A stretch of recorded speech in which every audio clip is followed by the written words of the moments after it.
The Indianapolis Motor Speedway has been a fixture for a long time. In fact, going back to 1905, making it the third oldest permanent automobile racetrack on the planet. It can also, Jen, hold up to 400,000 people. Wow. Yeah. Well, this year, two big events will be coming to the Speedway, the 108th running of the Indy 500 and the total solar eclipse. Joining us now is the president of the Indianapolis Motor Speedway, Doug Bowles. Doug, thank you so much for joining us. I see you outside at the moment, maybe not getting some rain. There's a lot of rain across the state. But what makes the Indianapolis Motor Speedway so special? Well, you touched on it a little bit. It's just that history and tradition, the fact that it's been around for so long. And then the Indianapolis 500, when you can put almost 400,000 people in one location, we're the second largest city in the state of Indiana for the Indy 500. That's really the heart of it, and that makes it so special. And as you noted, we get to kick off spring here in Indianapolis with a beautiful solar eclipse event at the Speedway. My gosh, this video, seeing it at ground level, is so compelling. But let's talk about something that's going to be high up in the sky, in the heavens. We're talking the total eclipse. It's about a month away. Indiana is going to be right in the path of totality for almost 4 minutes, nearly 4 minutes. Can you tell us what the Speedway is doing to commemorate this incredible event? Well, we announced that we were going to do it 6 years ago on April 8th in 2018. We had no idea, and we've worked with NASA and Purdue University here in Indiana, and we're actually going to have all kinds of STEM education opportunities. We're going to be on NASA TV throughout the entire day. We're going to have astronauts there. It's just going to be a great way to learn about it, not just experience the solar eclipse, but learn about why it happens, why it's so amazing. And it's not going to happen again for another 129 years in Indianapolis, so it's a pretty big deal. Yeah, once in a lifetime for you there in Indianapolis. Now, the Indy 500 will be held on May 26th this year. So what preparations are being made ahead of the 108th running of the race?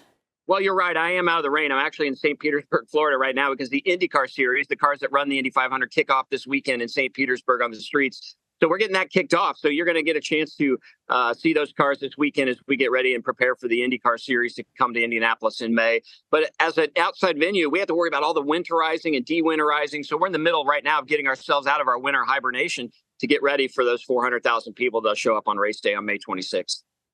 And speaking of the people showing up for the races, I mean, that facility holds a huge number of people. 400,000. What measures are in place to keep race fans safe, all those people, when you have unfavorable weather? Well, so we work a lot with our local law enforcement, our state law enforcement, federal authorities. And as you can imagine, one of the biggest issues that we can't control is weather. So we have to start watching the weather from 10 days out. And really, when you start putting that many people in a venue, if severe weather is coming, we got to be prepared to get them out and get them safe before the severe weather hits the Speedway. So our biggest challenge, frankly, is weather, and how do we prepare for it and make sure that our fans are safe if severe weather does come. And as you guys know, spring in Indiana, you can definitely have some of that severe weather. Yeah, well, these days it's year-round, as you know, with possible weather. You know, the Speedway holds so many people. Is it open year-round? What else there can people do when there's not a race going on? You know, the big question I get more than any is, what do you do the rest of the year? People know the Indy 500, but we have 150 days of activity on track, so we're completely busy. You have a NASCAR race in the summer, all kinds of other racing activities. So it's open year-round for people to come see. There's 150 days a year where there's something happening on our racetrack. So we're not only are we the largest facility in the world, we're one of the busiest facilities in the world. It is truly grand. Okay. So the Indianapolis Motor Speedway, easy for me to say, may be the best thing in Indianapolis, but is there anything else about the Hoosier State that you think deserves some attention, deserves an honorable mention, so to speak? Well, you know, the Hoosier State, one of the things we do best is we host big events. We allow people to come in. We just make them feel at home. Obviously, basketball in Indianapolis is a big deal. Oh, yeah. And then 99 days from now, the U.S. Olympic team for our swim team will be swimming inside of our football stadium in a temporarily built swimming pool. So that's something when you're in Indiana, you don't expect it, but a lot of swimming takes place in Indiana. And we'll actually be sending our USA Olympic team to Paris from Indianapolis starting in June.